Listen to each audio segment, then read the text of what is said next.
Morning students, कैसे हैं आप लोग। उम्मीद है कि आप अपनी स्टडी जारी कर रहे होंगे और अपनी स्टडी को अच्छी तरह से कर रहे होंगे। स्टूडेंट्स, जैसे कि हमारा जो लेसन चल रहा था, इससे पहले मैं लेसन की बात करूं, हमको कितने लोग पहचानते हैं, महत्व इसका नहीं, लेकिन क्यों पहचानते हैं इसका महत्व है। यानी कहने का मतलब किसी अच्छे कार्य के लिए आपकी पहचान हो, किसी गलत कार्य के लिए आपकी पहचान ना हो। तो स्टूडेंट्स, जैसा कि हम गुडविल का जो अपना चैप्टर कर रहे थे, उसके अंतर्गत हमने जो है दो मेथड कर लिए थे। एक तो एवरेज प्रॉफिट मेथड और दूसरा हमने किया था सुपर प्रॉफिट मेथड, और आपने दोनों को ही करना सीखा। और अब हम करेंगे capitalisation method. Students, capitalisation method के दो पार्ट हैं। क्या है? एक तो capitalisation of average profit method और दूसरा है capitalisation of super profit method. इसके अंतर्गत हमने क्या करना है, पहले मैं बात करता हूं capitalisation of average profit method. इसके अंतर्गत उसी तरह से पहले हम एवरेज प्रॉफिट निकालते हैं और फिर जो नॉर्मल रेट ऑफ रिटर्न दिया होता है उसके आधार पर हम निकालते हैं कि उतना, यानी जो हमारा एवरेज प्रॉफिट है उसको अर्न करने के लिए हमें कितना कैपिटल रिक्वायर्ड है, और फिर उसकी एक्चुअल कैपिटल के साथ हम तुलना करते हैं। यानी हमारा जो फार्मूला इसके अंतर्गत जो है आपका क्या रह जाएगा, इसमें अगर मैं फार्मूले की बात करूं तो ये रहेगा आपका कि capitalise value of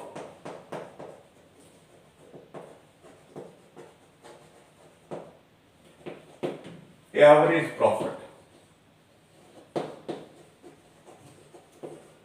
into capitalise value of average profit minus में एक्चुअल कैपिटल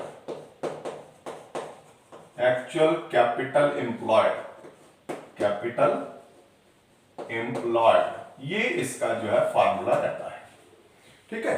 अब आप कहेंगे कि सर ये capitalise value of average profit हम कैसे निकालेंगे। जैसे कि मैंने आपको बताया कि सबसे पहले हम क्या करेंगे कि एवरेज प्रॉफिट उसी तरह से जैसे पहले हम निकालते हैं उसी तरह से आपने एवरेज प्रॉफिट निकालना है, और फिर एवरेज प्रॉफिट निकालने के बाद आप कैपिटलाइज वैल्यू कैसे निकालेंगे उसका फार्मूला रहेगा, एवरेज प्रॉफिट को आपने क्या कर देना है,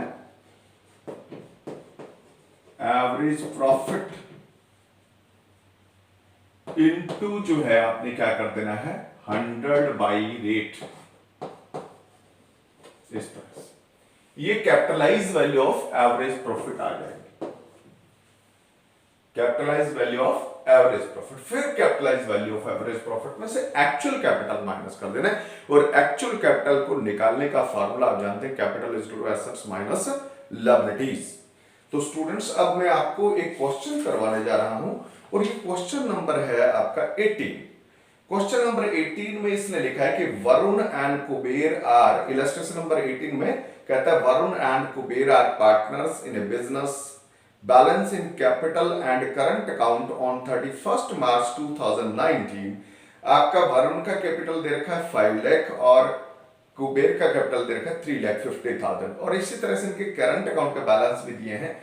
वरुण का जो करंट अकाउंट का बैलेंस है वो 80,000 है, जबकि आपका जो कुबेर है उसका 20,000 डेबिट है। और इसके बाद लिखता है कि profit of the last 5 year ending 31 मार्च वर 2015 में 60,000, 16 में 40,000 लॉस है, 17 में ₹1,30,000 का प्रॉफिट है, 18 के अंदर 2 लाख का प्रॉफिट है, और 2019 में 2,50,000 का प्रॉफिट दे रखा है। और इसके साथ साथ इसने लिखा है कि general reserve appeared in the books at ₹50,000, general reserve में 50,000 रुपया है। If the normal rate of return is 10%, यदि कहता है कि नॉर्मल रेट क्या है 10% है, find the value of goodwill by capitalisation of average profit method. Capitalisation of average profit method के आधार पर आपने क्या निकालना है, इसका गुडविल का मूल्य निकालना। ध्यान दीजिएगा, सबसे पहले जैसे कि मैंने आपको बताया है कि इसका जो फार्मूला है वो क्या रहता है, capitalise value of average profit यानी goodwill is equal to capitalise value of average profit minus में एक्चुअल कैपिटल एम्प्लॉयड। तो अब आप सबसे पहले क्या करेंगे, एवरेज प्रॉफिट निकालेंगे, और एवरेज प्रॉफिट निकालने का वही फार्मूला है। एवरेज प्रॉफिट निकालने के लिए आपने जो 5 इयर्स के प्रॉफिट रखे हैं इन सभी को ऐड करना है। जैसे average profit is equal to, आपको यहां पर दे रखे हैं, देखो फर्स्ट ईयर में 60,000 का प्रॉफिट था, सेकेंड ईयर में 40,000 का लॉस था, ये माइनस में ले लेंगे हम, ठीक है ना। और जो थर्ड ईयर है उसके अंदर इसने दे रखा है 1,30,000 का प्रॉफिट, यानी 1,30,000 का प्रॉफिट है। और फिर फोर्थ ईयर के अंदर आपका 2 लाख का प्रॉफिट है, और देन फिफ्थ ईयर के अंदर 2,50,000 का प्रॉफिट है। ये भी आपने क्या कर देना है, इसमें प्लस कर देना है, और डिवाइडेड बाय आप क्या कर देंगे, क्योंकि 5 ईयर्स है इसलिए 5 से डिवाइड कर देंगे। तो आपके पास जो टोटल देखिए क्या आ गया, यहां पर ये आ गया आपके पास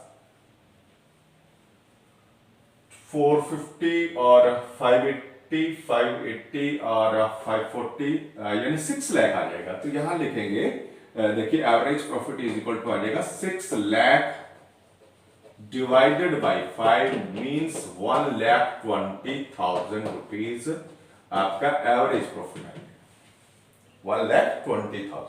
अब एवरेज प्रॉफिट आ गया, अब हम निकालेंगे कैपिटलाइज वैल्यू। अब लिखेंगे capitalise value of average profit is equal to, क्योंकि रेट ऑफ रिटर्न जो है आपका क्या दे रखा है, इसने ओनली 10% दे रखा है, तो ये लिखेंगे 1,20,000 क्योंकि आपका एवरेज प्रॉफिट है, यहां देखें, और मल्टीप्लाई बाय 100 डिवाइडेड बाय क्या कर देंगे 10, तो ये आपका कितना आ जाएगा, ये आ जाएगा 12 लाख। ये देखिए कैपिटलाइज वैल्यू जो 12 लाख आ जाएगा। अब हम निकालेंगे actual capital employed. Actual capital employed निकालेंगे क्योंकि दोनों का कैपिटल पहले ऐड करेंगे। देखिए कि दोनों का कैपिटल कितना है, 5 लाख जो है वरुण का है, और आपका 3,50,000 किसका है, कुबेर का है, 3,50,000 ये ऐड कर दिया। इसी तरह से इनके करंट अकाउंट के बैलेंस को भी ऐड कर देंगे। एक का आपका वरुण का 80,000 जबकि कुबेर का -20,000 है, और इसके अलावा जो जनरल रिजर्व देखा वो भी आपने क्या कर देना, ऐड कर देना। और यदि कोई आपको लायबिलिटी दी होती तो वो इसमें से क्या कर देते, लेस कर देते, लेकिन ऐसा इस क्वेश्चन में नहीं दिया हुआ।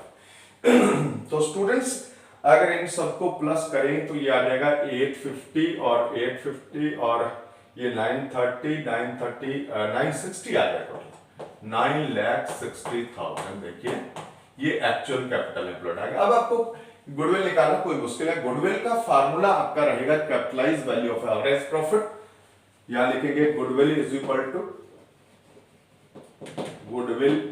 To capitalise value of average profit कितना है, 12 लाख आपने पहले निकाल रखा है, और लेस में एक्चुअल कैपिटल एम्प्लॉयड कितना है, आपने निकाला था 9,60,000। तो इस तरह से आपके पास जो गुडविल आ जाएगा वो आपका कितना आ जाएगा, 2,40,000। ये आपकी गुडविल है, ये आपकी क्या है, गुडविल है। इसी तरह स्टूडेंट्स अगर हमें इसी सम को किससे करना है कि आपके कैपिटलाइजेशन मेथड यानी जो capitalisation of super profit method से अगर करना है तो हमारे पास एवरेज प्रॉफिट तो है ही, और एवरेज प्रॉफिट हमारा क्या था, एवरेज प्रॉफिट हमने निकाला था 1,20,000। इसको तो हमने लेना ही लेना है, और अब हमने निकालना है क्या, सुपर प्रॉफिट निकालना है। तो सुपर प्रॉफिट अगर हम निकालेंगे तो सुपर प्रॉफिट का जो है हमारा फार्मूला क्या रहता है, सुपर प्रॉफिट जो कैपिटल जो आपका सुपर प्रॉफिट आएगा वो है एक्चुअल एवरेज प्रॉफिट, और माइनस में आपका क्या रहेगा, नॉर्मल प्रॉफिट। और अगर इसके हम नॉर्मल प्रॉफिट निकालेंगे तो कैपिटल एम्प्लॉयड है 9,60,000 रुपया, है ना, और इस पर अगर 10% से निकालेंगे क्या, प्रॉफिट निकालेंगे तो वो आपका प्रॉफिट जो है कितना आ जाएगा, ये एवरेज प्रॉफिट था, वो प्रॉफिट आपका नॉर्मल प्रॉफिट आएगा 96,000। देखिए ऐसे, क्योंकि 96,000 क्यों आएगा, क्योंकि आपकी कैपिटल है 9,60,000, और 9,60,000 का 10% जो आपका क्या होगा, वो आपका नॉर्मल प्रॉफिट होगा। और नॉर्मल प्रॉफिट आपका क्या कितना, ये देखिए 96,000, और 96,000 आ गया। अब आप क्या निकालेंगे? एसपी निकालेंगे यार, सुपर प्रॉफिट निकालेंगे आप। तो सुपर प्रॉफिट अगर हम यहां निकालेंगे तो 1,20,000 में से माइनस क्या करेंगे? हम करेंगे हमारा नॉर्मल प्रॉफिट, यानी आपने एक्चुअल एवरेज प्रॉफिट में से नॉर्मल प्रॉफिट को माइनस करना है। तो वो आ जाएगा 24,000।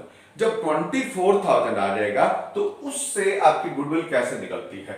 यानी जब आप सुपर प्रॉफिट यानी capitalisation of super profit method से गुडविल निकालते हैं तो गुडविल का फार्मूला हो जाता है goodwill is equal to SP यानी super profit into 100 divided by जो है नॉर्मल रेट ऑफ रिटर्न। तो देखिए अब आपका वही आ जाएगा, क्योंकि आपका जो प्रॉफिट है सुपर वो आ रहा है 24,000 और मल्टीप्लाई बाई 100 डिवाइडेड बाई 10। तो इस तरह से अगर आप करेंगे तब भी आपका जो गुडविल है वो क्या आएगा? 2,40,000। तो स्टूडेंट्स मैंने यही सम जो है दोनों मेथड से आपको करवाया है, कोई दिक्कत नहीं आएगी। आप कोई भी सम करेंगे सब हो जाएंगे, यानी गुडविल कैलकुलेट करना आप सीख जाएंगे। अब देखिए जो गुडविल से संबंधित आपके सम है, यानी 18 भी है और इसी तरह से आपका जो है 19 भी है और 28 20B। देखिए 20B तक आपके क्वेश्चन आए। ये 20B तक जो क्वेश्चन है यानी पीछे क्वेश्चन दिए होंगे जितने भी हैं वो आपने सभी ने करना है और इसमें कोई आपको प्रॉब्लम नहीं आएगी। किसी भी तरह की अगर दिक्कत हो, जैसे ज्योति ने शायद 40 नंबर क्वेश्चन कहा था, मैं वो भी आपको डालूंगा समझा करके, लेकिन अगर इनमें भी कोई दिक्कत आए तो आप जरूर जो है इनको समझेंगे और मुझे यानी कमेंट बॉक्स में डालेंगे कि सर ये समझ में नहीं आया, मैं आपको जरूर उसको जो है समझा दूंगा। इसके अलावा स्टूडेंट्स आपने, मैं आपको कह रहा हूँ साथ साथ काम करिए बेटे। कई बार जो है कुछ दिक्कतें आ जाती हैं, हम जो है क्लास भी आपको नहीं भेज सकते हैं, ये भी हमारी प्रॉब्लम है, लेकिन जितना आपको भेजा जाता है उसको सही ढंग से करें। धन्यवाद और स्वस्थ रहें और बढ़िया पढ़ते रहें।